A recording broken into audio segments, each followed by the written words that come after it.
The moment you earn your first dollar from book sales, whether through Amazon KDP, Apple Books, or Ingram Spark, the IRS classifies you as a business. The IRS determines your status by your intent.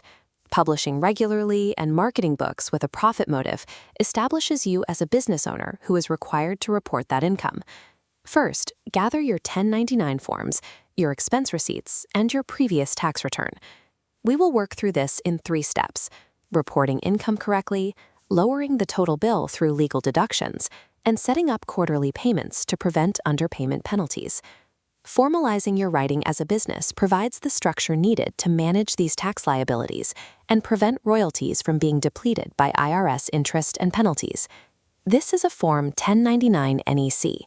Any publishing platform where you earned $600 or more will send you one of these, with your total earnings listed in Box 1. You must tally and report all platform earnings, including amounts under $600 that do not trigger an automatic 1099 form. All of this royalty income flows directly into the top income section of Schedule C on your tax return. Self-employment income is subject to an additional 15.3% self-employment tax. This covers the Social Security and Medicare contributions that a traditional employer would typically split with you. On $30,000 in annual royalties, you owe roughly $4,200 in self-employment tax, shown in red, plus $2,200 in federal income tax, shown in blue. This dual tax liability surprises authors in April because you pay both the employer and employee portions of payroll taxes. Calculating this total liability is the necessary first step before you can begin to lower the bill.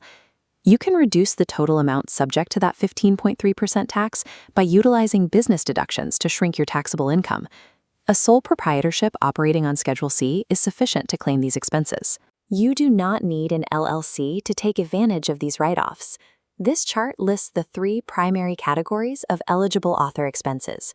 Production covers editing and cover design. Tools includes writing software and hosting. Marketing covers advertising and newsletter services.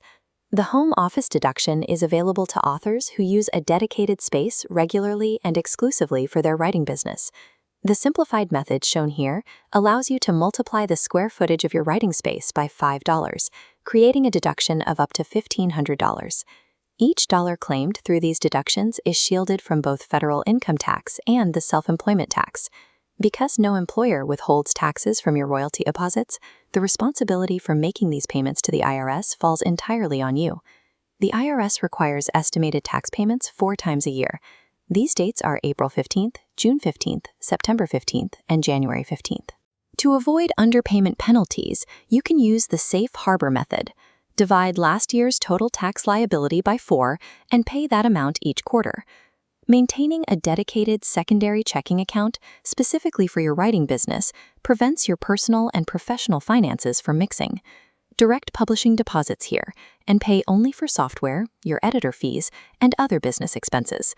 Separating these finances and scheduling quarterly payments turns tax season into a routine administrative task rather than a period of financial uncertainty. To summarize, identify your business status, report all 1099 income on Schedule C, and apply deductions to lower your self-employment tax burden. Your next step is to open a separate bank account for your writing business today. Authors who want to ensure they are maximizing their deductions can book a free 15-minute consultation with Arc and Ledger. Establishing a clear tax strategy allows you to move past the logistics of IRS math and focus on the production of your next book.